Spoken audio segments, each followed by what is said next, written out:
लड़का पैदा भाव द्वारे ढोल बज रहो और बिटिया पैदा हुई तो गली में ऐसे जाए रहो मानो जब डकैती पड़ गई।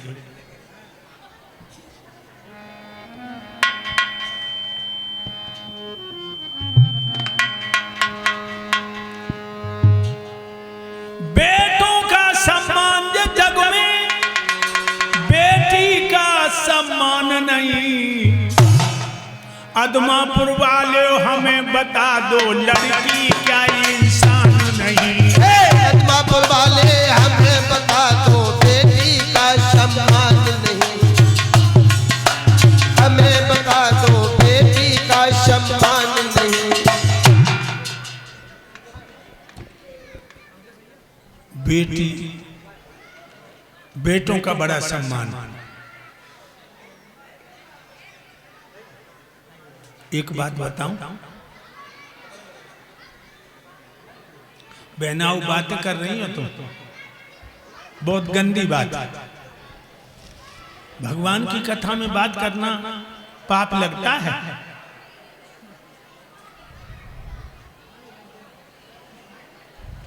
लड़कियों को नीची निगाह से क्यों देखते हो?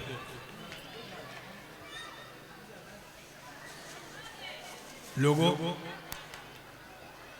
हमारे दिमाग में जब आती है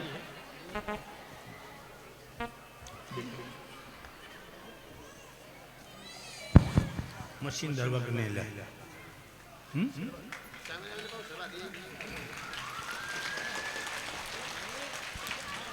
कंस बहुत अच्छा था।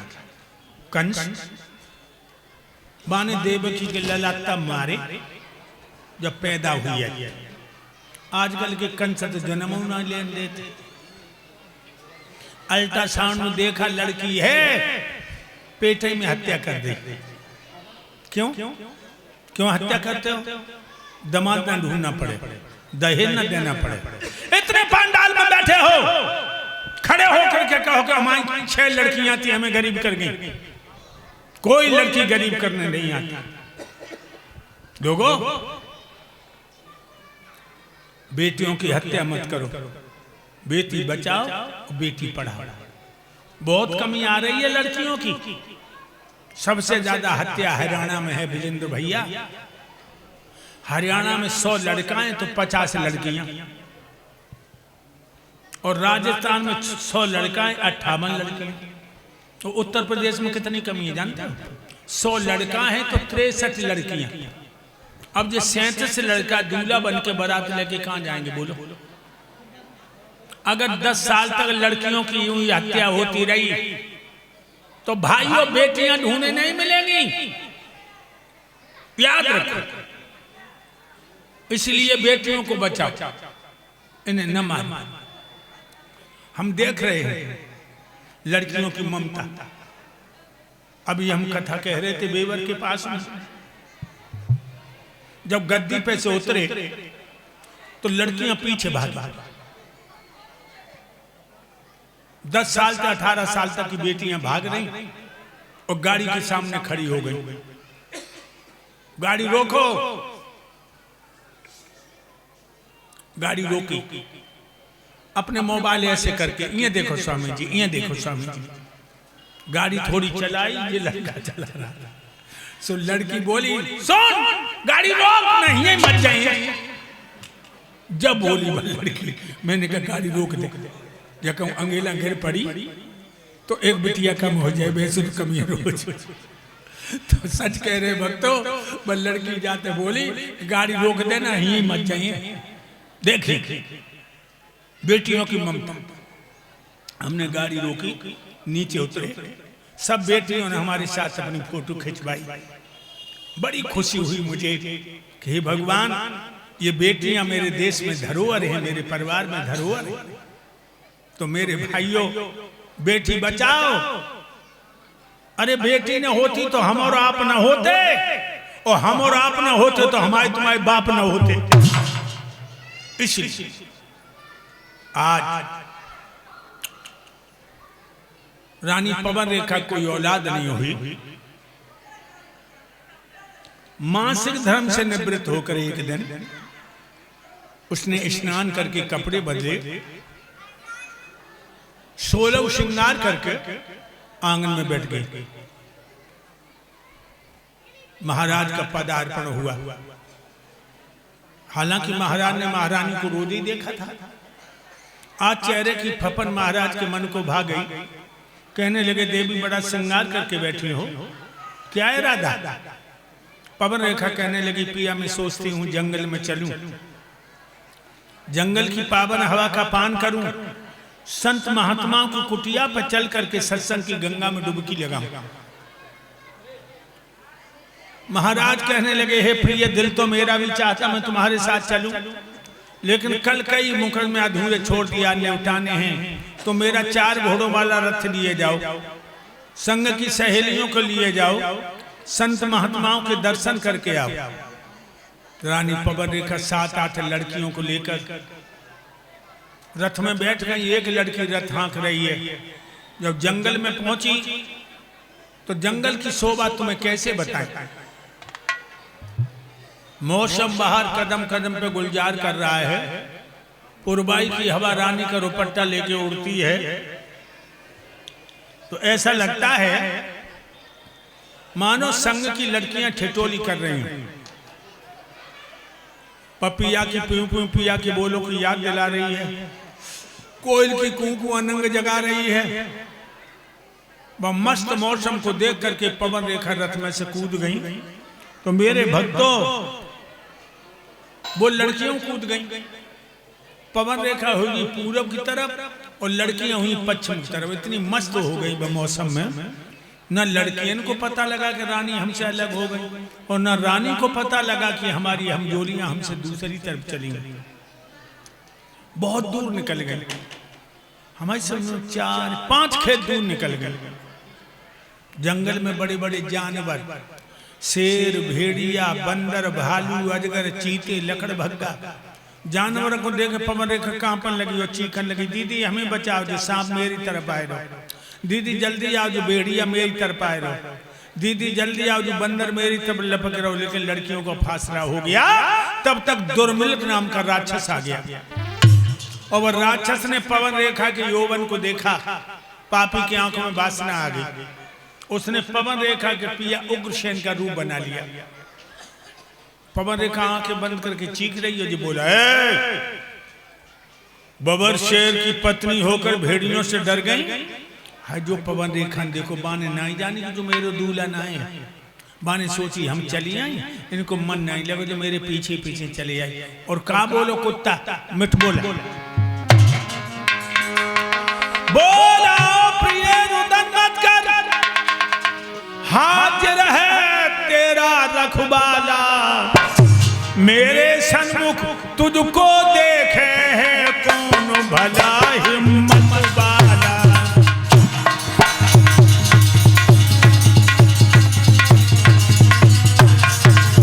घबराओ नहीं गोरी, मेरे सामने तुम कोई आंख उठा के देखेगा, बाकी आंखें निकाल लूंगा।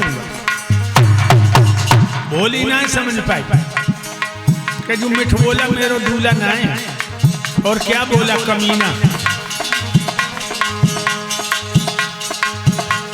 आइस बहार का सुख लूटे, जो बन भी बन को दिखलाए,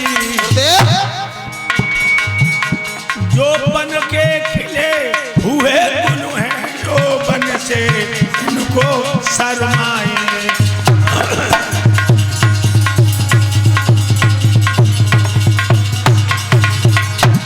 जो बन के खिले हुए गुल हैं, जो बन से इनको शर्माए।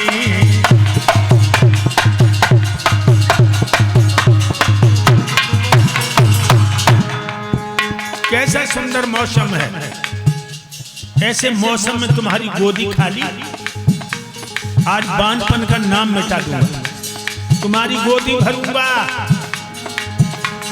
जल्दी हो जा तैयार प्रिय, आ जाए यहाँ पे कोई बसर नहीं। तब नीचो घूंघट करके बोली, मैं कब तुमको तैयार नहीं राजा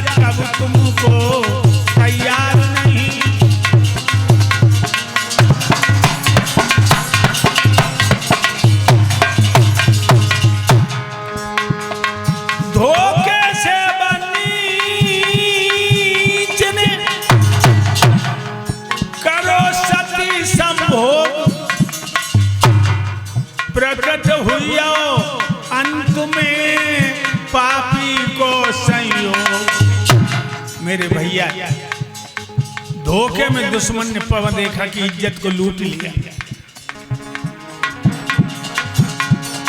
अरे ठग मिलिया पीछे डगरिया में धन की लई लूट गठरिया। ठग मिलिया पीछे डगरिया में धन की लई लूट गठरिया। ठग मिलिया पीछे डगरिया में धन की लई लूट गठरिया। धन की लई लूट गठरिया। धन की लई लूट गठरिया। हाय ठग मिलिया पीछे डगरिया में धन की लई लूट गठरिया। ठग मिलिया पीछे डगरिया में धन की लई लूट गठरिया। ठग मिलिया पीछे डगरिया में धन की लई लूट गठरिया। मैं को लूट के सासुरो लुटिया। मैं को लूट जब सासुरो लुटिया। एक हीरा बचो चुनरिया में धन की लई लूट गठरिया। एक हीरा बचो चुनरिया में धन की लई लूट गठरिया। ठग मिलिया पीछे डगरिया में धन की लई लूट गठरिया। इज्जत से रगड़ियां मना के जब वे नालायक असली सूरत में आओ, पतिव्रता के पैरों के नीचे धरती खिसक गई। आंखें फटी की फटी रह गई। दांती पीस की बोली, ओरे बेहिया, ओरे बेशरम, ओरे लुच्चा, तूने मेरे पति के रूप बनाकर मेरा धर्म रूपी दीपक बुझा दिया।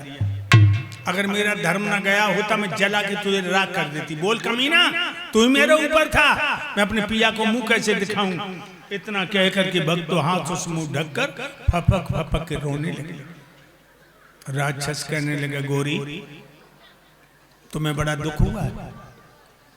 मैं बहुत दिन से देख रहा था तेरी कोख गोद में कोई बच्चा नहीं। या तूने मेरी इच्छा पूरी की है, मैं तेरी इच्छा पूरी करता हूं। हमारे वीर से तेरी कोख से ऐसा बच्चा पैदा होगा जो अपने बाहुबल से सारे विश्व पे अपना अधिकार रोपेगा। वो गाय ब्राह्मण महात्माओं को बहुत सताएगा, परमात्मा के हाथों से मारा जाएगा। पवन रेखा कान लगी, ओरे कमीना, अरे कुत्ता, ये तो मैं भी जान रही हूँ। जब तू इतना लोफर और लफंगा है तो तेरे वीर से मेरे पेट में पलने वाला बच्चा शरीफ तो नहीं होगा। लेकिन चला जा, वरना तेरे मांस को नोच लूंगी। दुश्मन चला गया। पवन रेखा खड़ी खड़ी कांप रही।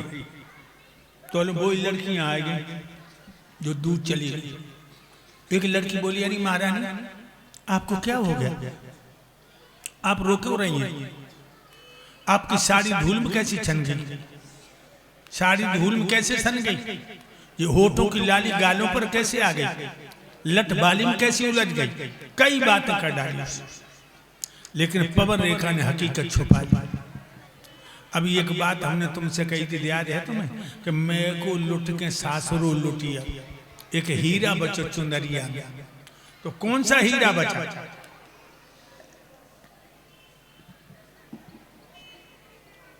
तीन बातें कभी किसी को मत बताना। तीन, धन की कमी पड़ोसी को भी मत बताओ, और अपना अपमान, कब ने तुम्हारा अपमान किया है ये मत बताओ। और औरत का चरित्र, औरत अगर बदतमीज है तो बाकी कहानी मोहल्ले वालों को न सुना। ध्यान रखना भाई। पवन रेखा कहने लगी, दीदी तुम तो चलेंगी तो एक गजब हुई। क्या?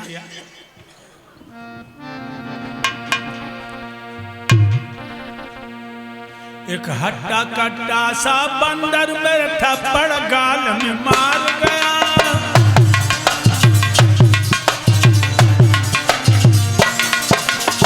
दीदी हाय राम, एक हट्टा कट्टा सा बंदर मेरे थप्पड़ गाल में मार गया। सारा सिंगार बिगाड़ गया, पहना चादर को फाड़ गया। दीदी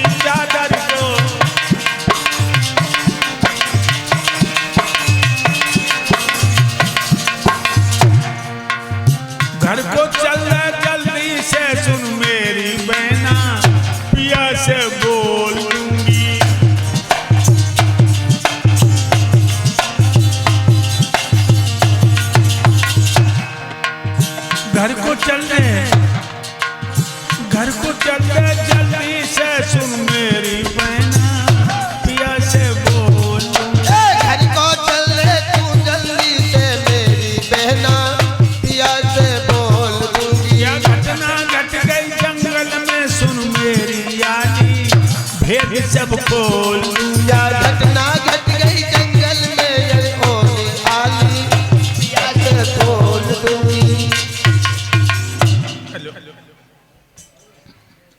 पवन रेखा घर आई है। 9 महीने जब हुए पवन रेखा कोख से जो लला पैदा हो, लला अगो नाम पढ़ो कंस कंस कंस कंस पैदा हुआ।